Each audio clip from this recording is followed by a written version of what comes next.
Masih menyoroti kampung-kampung narkoba yang sudah lama ya menjadi pusat peredaran narkoba. Ini silakan dari Granat ya Pak Tommy.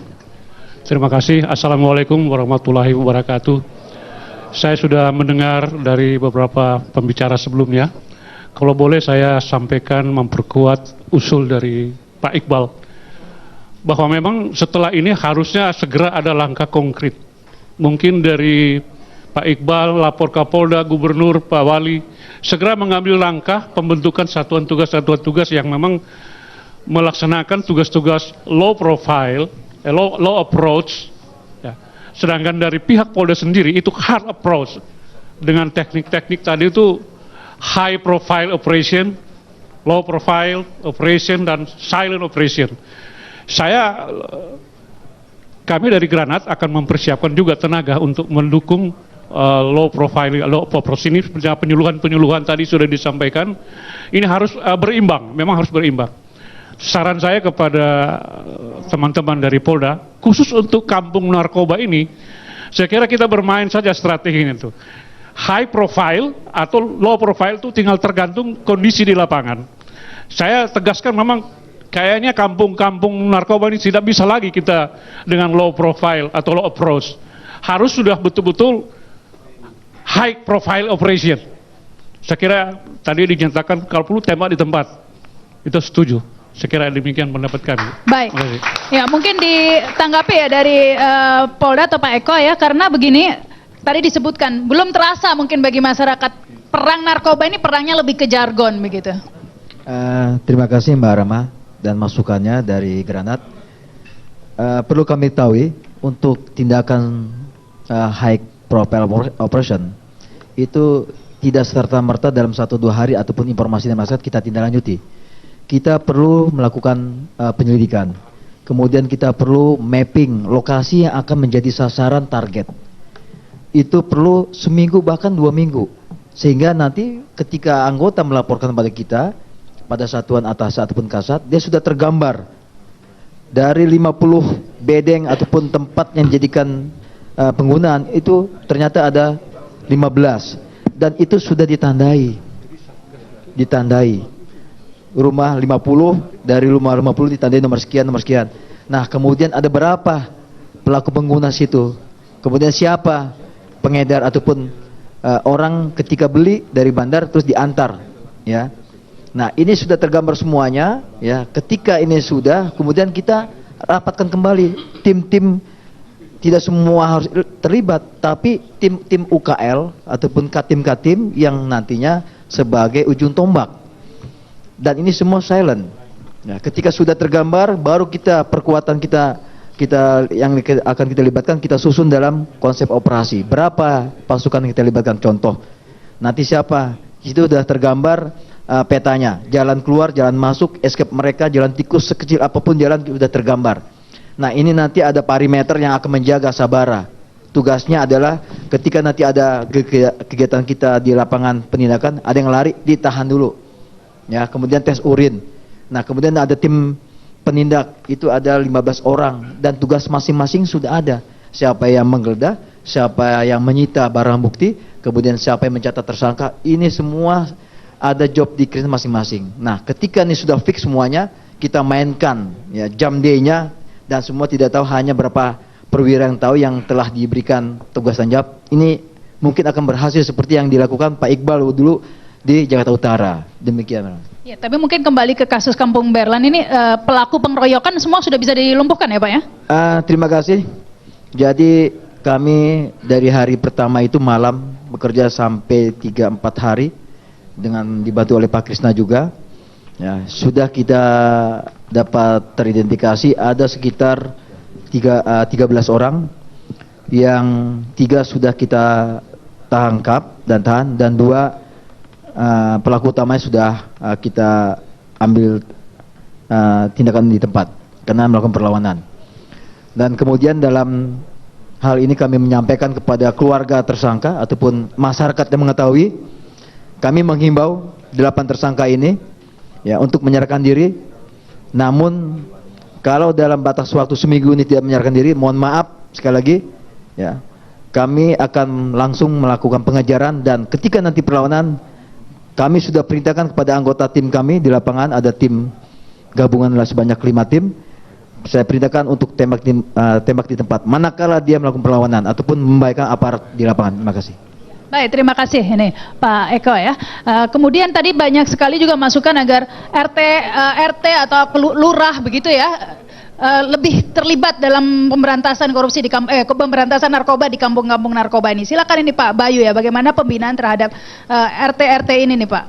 Baik, terima kasih Mbak Rahma. Assalamualaikum warahmatullahi wabarakatuh.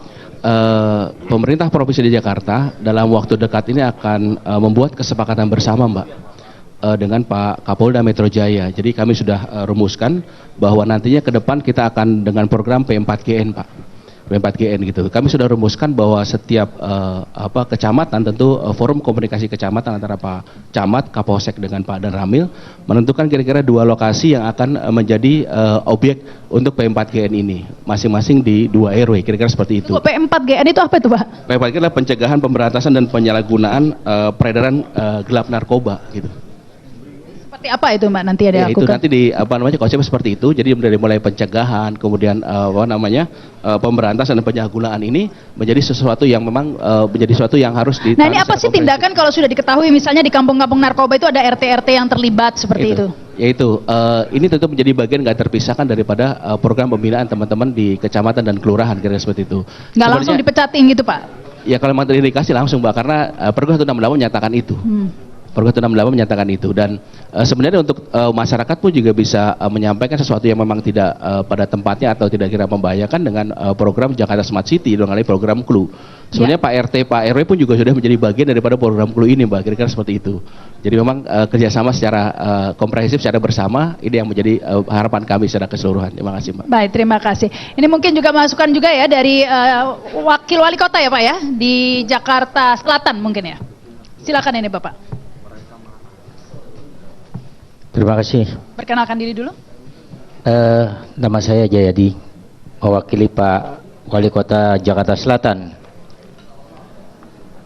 Sebenarnya kita sepakat bahwa pencegahan bahaya narkotika, pencegahan bahaya narkoba inilah menjadi tanggung jawab kita semua.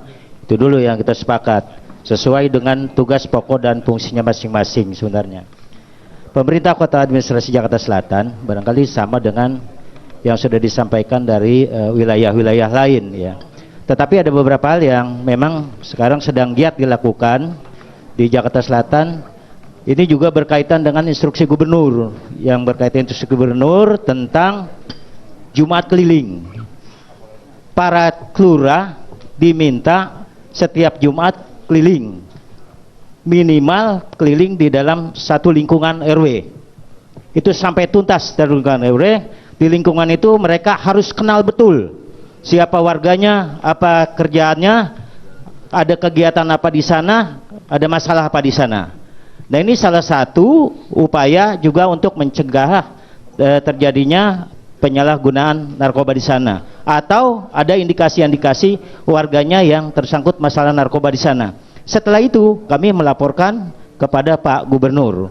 Nanti diharapkan bahwa dalam waktu tertentu lurah itu sudah hafal dengan apa pekerjaan warganya masing-masing, kemudian kondisi wilayahnya seperti apa, dan seterusnya. Ini juga dalam kaitan dengan pembinaan terhadap warga masyarakat sesuai dengan fungsi kami. Bukannya itu memang sudah tugas Pak Lurah ya Pak ya dari dulu Pak? Iya, tapi ini lebih dipertajam. Kalau dulu mungkin kelilingnya cuma melihat ada lampu mati, kemudian jalan rusak, sampah dan lain sebagainya. Tapi sekarang lebih ditekankan bahwa lurah harus tahu betul satu persatu kondisi warganya, seperti itu. Kemudian juga bahwa sesuai dengan fungsi kami, pemerintah kelurahan dan kecamatan, pemerintah kota, fungsi pencegahan.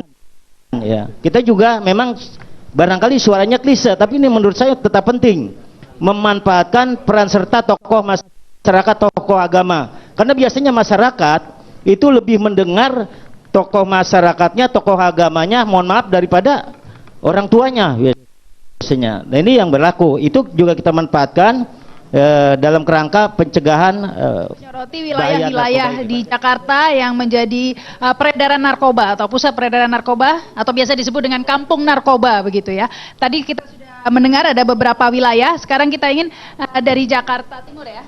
Silakan Pak. Baik, terima kasih. Assalamualaikum warahmatullahi wabarakatuh. Saya Husein Murad, saya Wakil Wali Kota Jakarta Timur.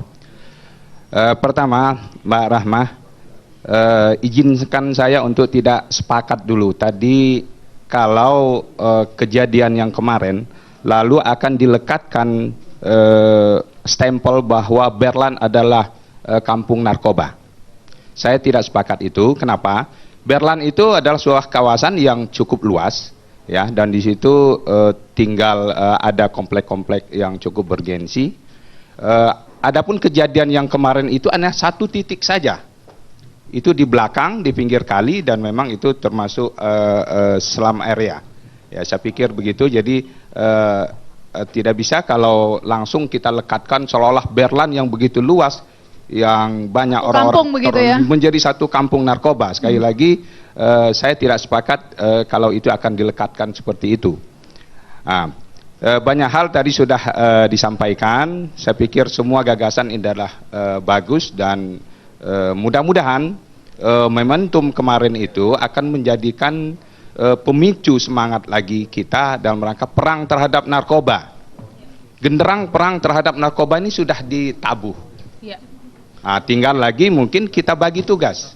Siapa di depan, siapa di tengah, siapa di belakang. Ya, tapi Pak, tadi Anda mengatakan Berlan bukan kampung narkoba, tapi tadi Pak Paulus sudah menjelaskan lah ya, ciri-ciri kampung narkoba itu masyarakatnya sudah tidak peduli lagi begitu jika ada narkoba di sekitar. Nah, ini di Berlan seperti itu tidak, mengingat ada warga yang bisa mengejar polisi seperti itu.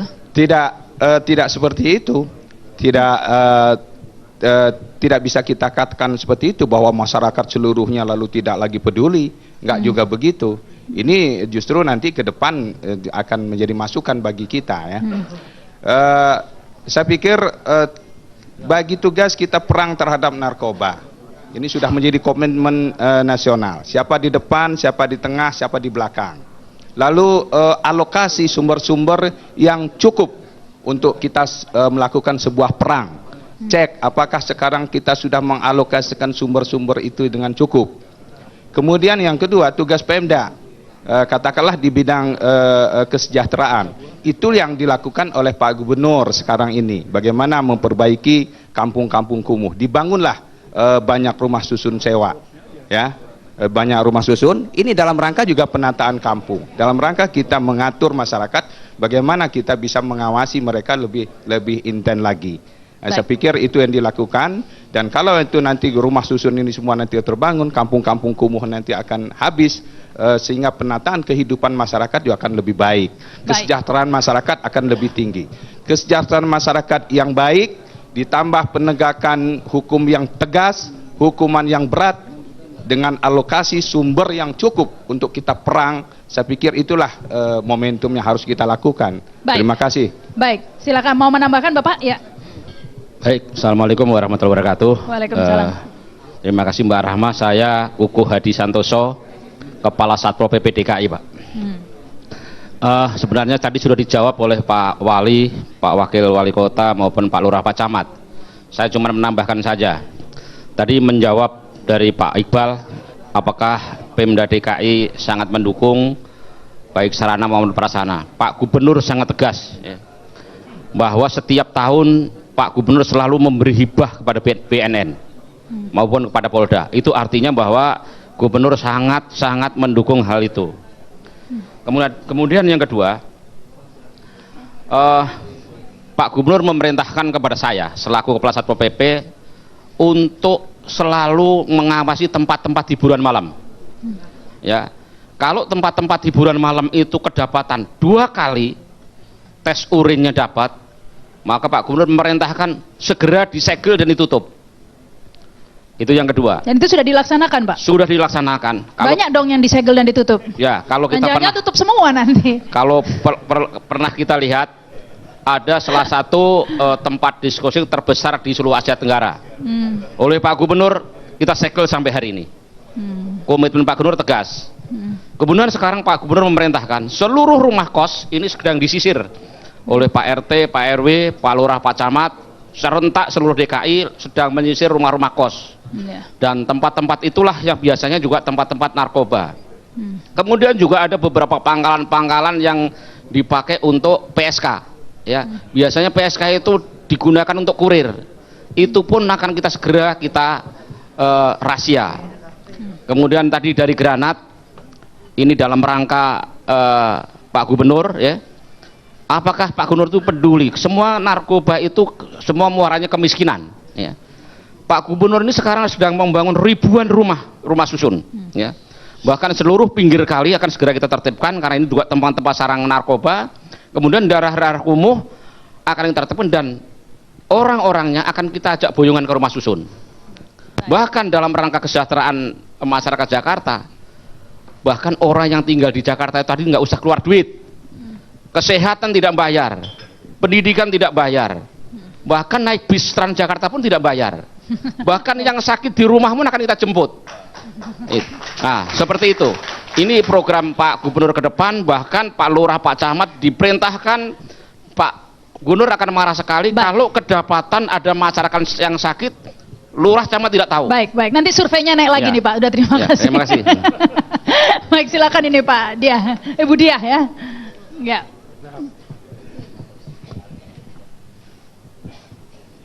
Terima kasih Mbak Sarita. Saya sudah banyak dengar cerita ini tadi tentang kampung narkoba dengan berbagai ide-idenya. Kalau tadi banyak yang menyatakan bahwa salah satu masalahnya adalah dengan kemiskinan. Jadi tentu fokus kita kalau memang salah satu penyebabnya saya nggak tahu apakah ini sudah ada survei atau belum gitu.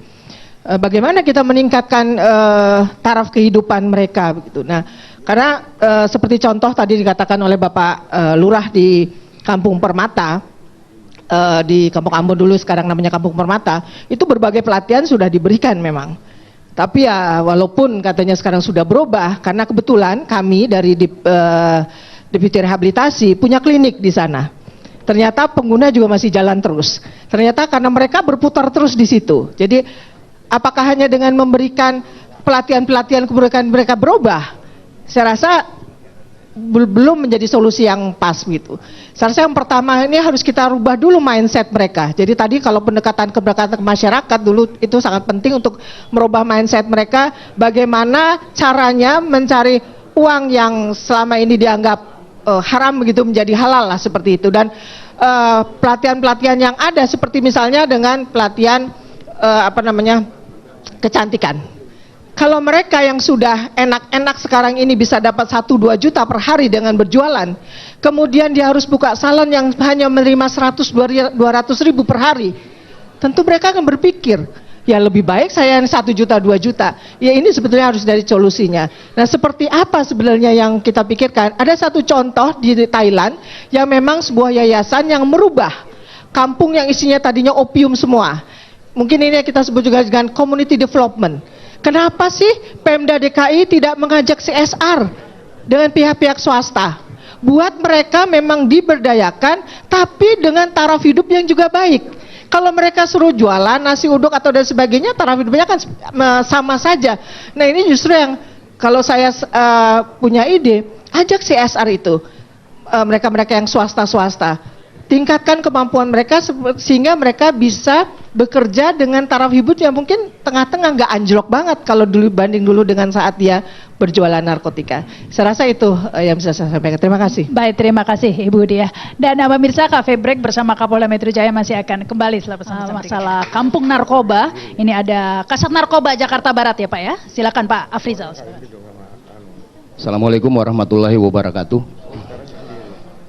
Mohon maaf kami menyampaikan sedikit bahwasanya penertiban kemarin atau penggeledahan penyisiran di Kampung Ambon juga ini tidak terlepas dari memang perintah dari Presiden Bapak Kapolda Metro Jaya untuk memberantas kampung-kampung. Jadi kami tidak mau dengar lagi ada kampung-kampung narkoba di Jakarta ini, termasuk Kampung Ambon. Itu akan kami bersihkan semuanya. Tetapi di satu sisi peran daripada Pemda setelah kami melakukan penyisiran ataupun pembersihan Kampung Ambon tersebut dari penyalahguna narkoba ini kurang lamban atau tidak ada respon sama sekali.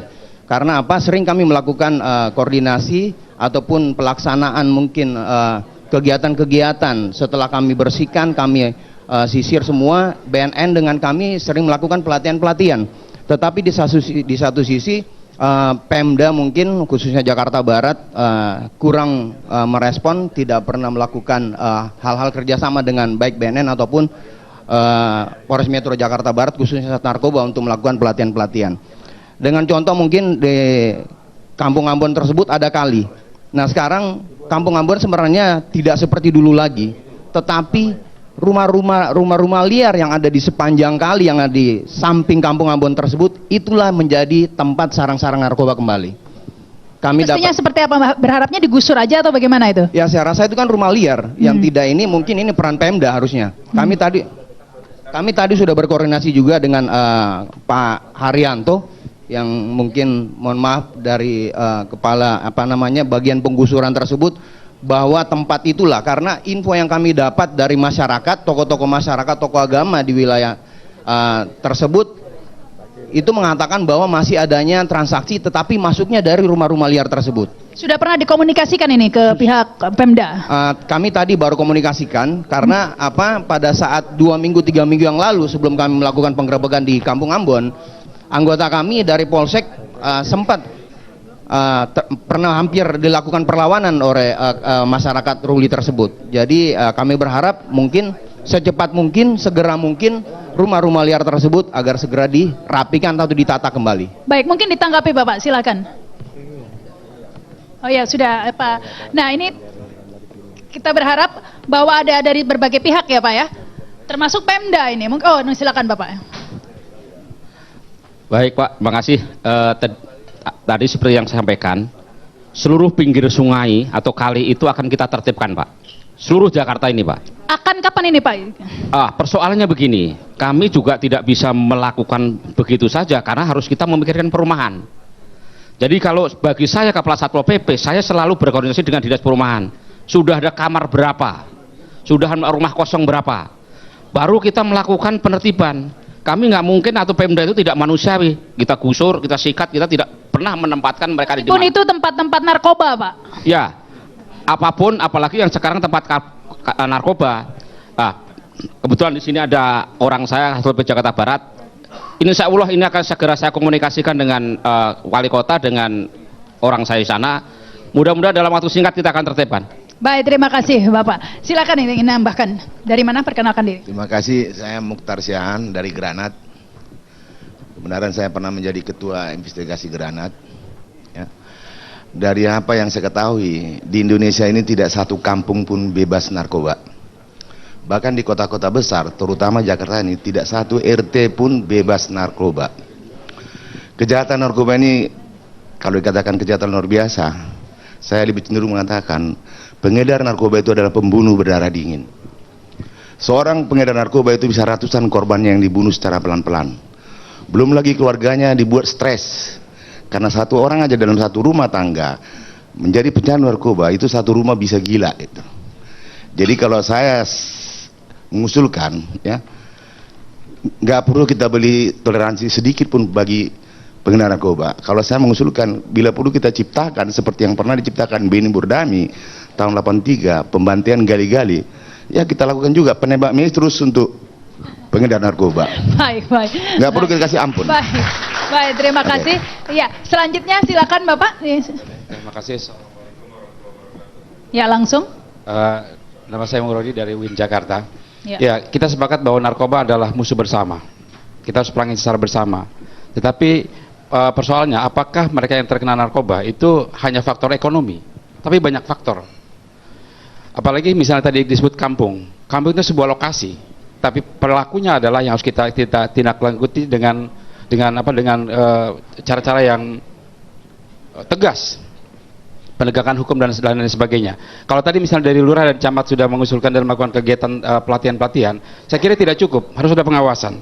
Nah karena itu kemudian Pemda harus melakukan kerjasama dengan berbagai perguruan tinggi di lingkungan Jakarta untuk melakukan community development, melakukan pelatihan-pelatihan, tapi itu perlu anggaran. Nah karena itu kemudian kita berharap juga Pemda mengucurkan anggaran buat pengawasan di pihak kelurahan dan kecamatan. Karena tanpa itu saya pikir nggak bisa dan nggak akan selesai. Narkoba itu ibarat cancer, kita harus selesaikan sampai inti-intinya. Nah, caranya tadi kalau untuk memberantas kampung narkoba, saya pikir tidak cukup camat lurah memberikan pelatihan, tetapi bagaimana kemudian diawasi dan setelah mereka dilatih, tentu saja di mapping dulu. Mapping potensi apa kira-kira yang bisa dikembangkan oleh orang-orang tadi. Maka kemudian setelah kita mapping, kita lakukan pelatihan bidang apa, kita kembangkan, kemudian orang yang sudah dilatih itu jangan kembali lagi ke tempat itu. Dikirim ke daerah mana silakan, di Pulau Seribu masih banyak itu. Tapi Anda setuju tidak agar pemukiman itu digusur saja seperti apa Keramatungga atau Doli begitu digusur, dibersihkan saja di pemukiman-pemukiman yang tempat narkoba itu? Saya sangat setuju karena itu adalah sumber masalah di situ. Karena itu kemudian setelah dilatih nanti kan lama-lama habis, orang-orang yang dilatih habis, kemudian tempat itu menjadi kosong. Kemudian disitulah Pemda melakukan aksi yang konkret untuk membangun tempat itu. Itu saya pikir. Baik, terima kasih Bapak dan pemirsa. Kita masih ada waktu, ini mungkin ditambahkan. Ya, silakan Bapak. Nama saya Joko Pramono dari Trisakti, Bu. Saya mengusulkan kalau ini undang-undang narkotika itu kalau bisa lebih cepat menyerapnya ya. Soalnya kayak seperti gorila, Tur Jogja, itu masih bebas, Bu. Apakah kalau udah ini polisi juga ini mengetahui bahwa dites urin positif negatif. Jadi saya harapkan untuk undang-undang itu legislasi perlu mungkin Pak Dir Narkoba maupun yang lain-lain supaya cepat-cepatlah mengatasi hal-hal ini supaya di undang-undang itu bisa menjerat kepada pemakai kayak gorila maupun pengedarnya itu supaya dihukum ya. Karena bagaimana juga sekarang pemakai itu masih enak-enak karena tidak ada undang-undangnya yang menjangkau atau menghukum si pemakai itu atau pengedar itu. Terima kasih, Bu. Agar menyentuh juga narkoba jenis baru ya. Jenis baru karena efeknya lebih dari seperti ganja udah ada undang-undangnya. Tetapi kayak gorila maupun Jogja karena maupun berkembang terus maka undang-undangnya juga harus menyesuaikan ya. Baik, terima kasih Bapak dan pemirsa. Cafe Break bersama Kapolda Metro Jaya masih ada satu segmen lagi setelah silakan nih Pak Krisnamurti dong. Terima kasih Mbak Rahma. Jadi kita segmen terakhir ini ada gambaran dari pembahasan bahwa khususnya Jakarta bagaimana kita melakukan rekayasa sosial terhadap beberapa wilayah yang menjadi hotspot narkoba. Nah, bagaimana yang dilakukan itu?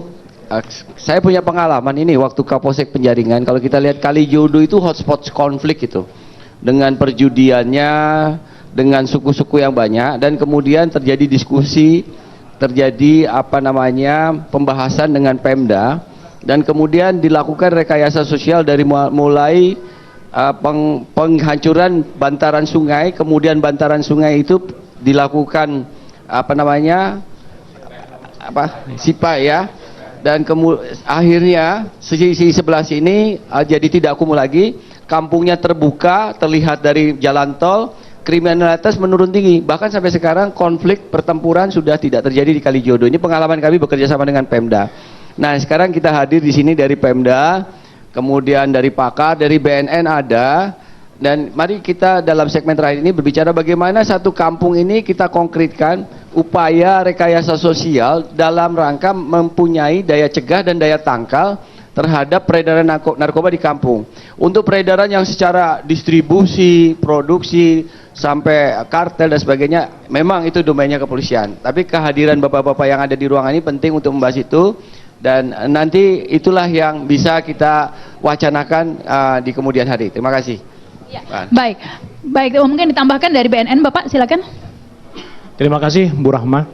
Jadi dari BNN memang mempunyai strategi dan cara ya di dalam penanggulangan P4GN ini. Jadi boleh kita sebutkan di sini yang utama adalah mengurangi atau demand reduction dan juga supply reduction. Kita tadi banyak bicara tentang supply reduction. Supply reduction itu memang bagus. Pencegahan yang paling baik itu adalah penyerangan katanya. Jadi kita memberantas semua bandar-bandarnya, pengedarnya dan sebagainya. Dari Pemda juga sudah mengajak kita, mari kita bangun itu rumah susun untuk mengganti yang kumuh-kumuh tadi. Itu semua dalam rangka mengurangi para supplier.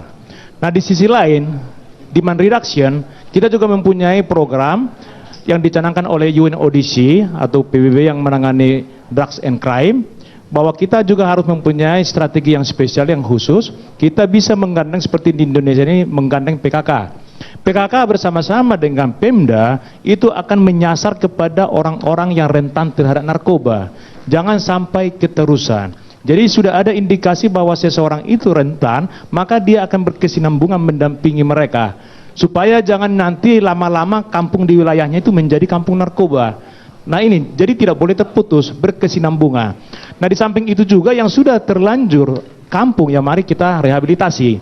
Ini yang dilaksanakan seperti di Kampung Ambon ataupun Kampung Permata namanya sekarang, bisa dilaksanakan. Sekarang sudah cukup bagus, memang tetap masih ada, tetapi sudah ada penurunan. Artinya bisa kita laksanakan rehabilitasi kampung tadi.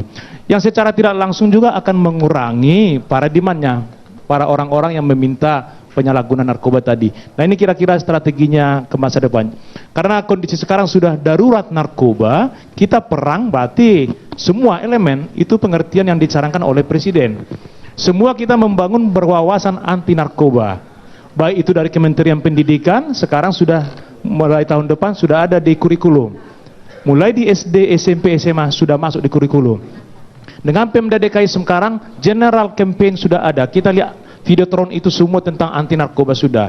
Nanti sebentar lagi busway, kereta api akan berjalan tentang anti narkoba semua. Nah inilah arti daripada pembangunan berwawasan anti narkoba. Ini mudah-mudahan tahun ini, tahun depan akan mulai menurun penyalahguna, dan kita harapkan kampung-kampung itu akan bisa kita tahan atau bila perlu berkurang. Itu harapan kami. Terima kasih, Bu Rahma. Baik, terima kasih Bapak. Dan mau menambahkan silakan Pak.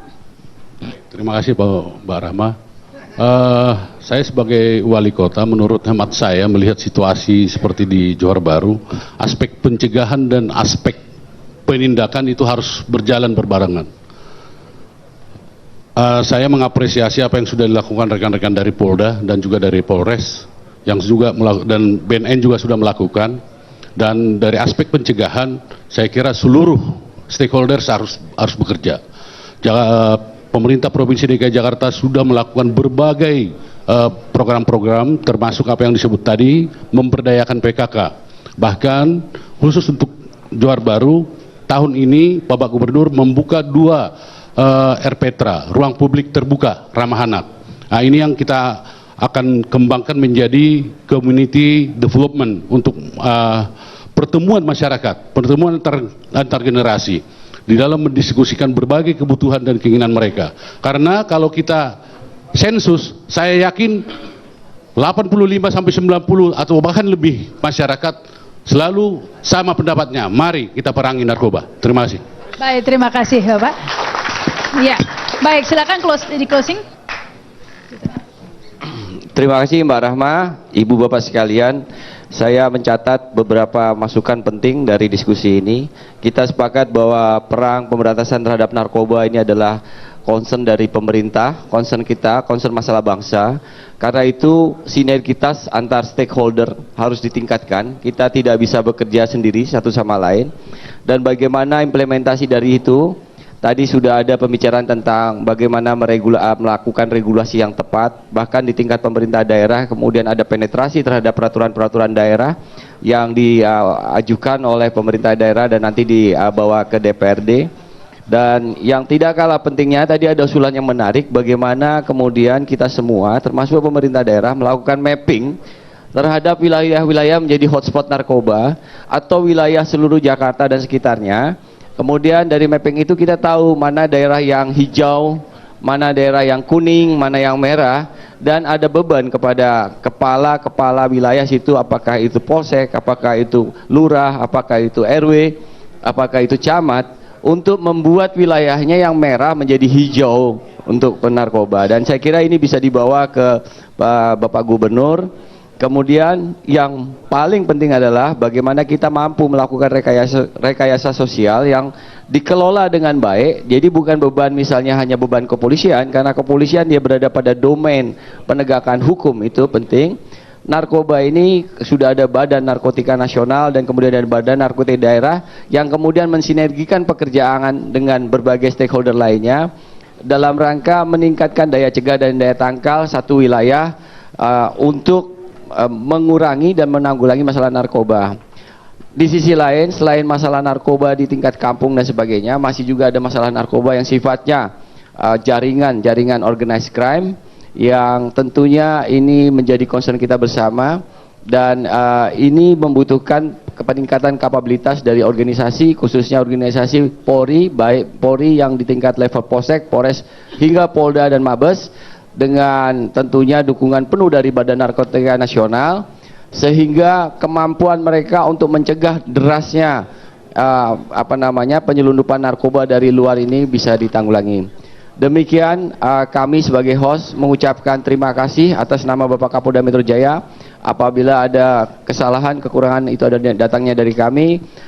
Terima kasih atas segala masukan. Semoga apa yang kita dapat hari ini dapat membantu kita membangun Indonesia menjadi lebih baik di masa depan. Saya akhiri, wabillahi taufik wal hidayah. Wassalamualaikum warahmatullahi wabarakatuh. Waalaikumsalam warahmatullahi wabarakatuh. Baik, demikian Cafe Break bersama Kapolda Metro Jaya yang akan kembali hadir. Jam tayangnya berubah ya, sekarang hari Jumat, kalau sebelumnya hari Rabu. Tapi sekarang Cafe Break hadir setiap hari Jumat, tetap di pukul 19:30 waktu Indonesia Barat. Saya Rahma Sarita, sampai jumpa.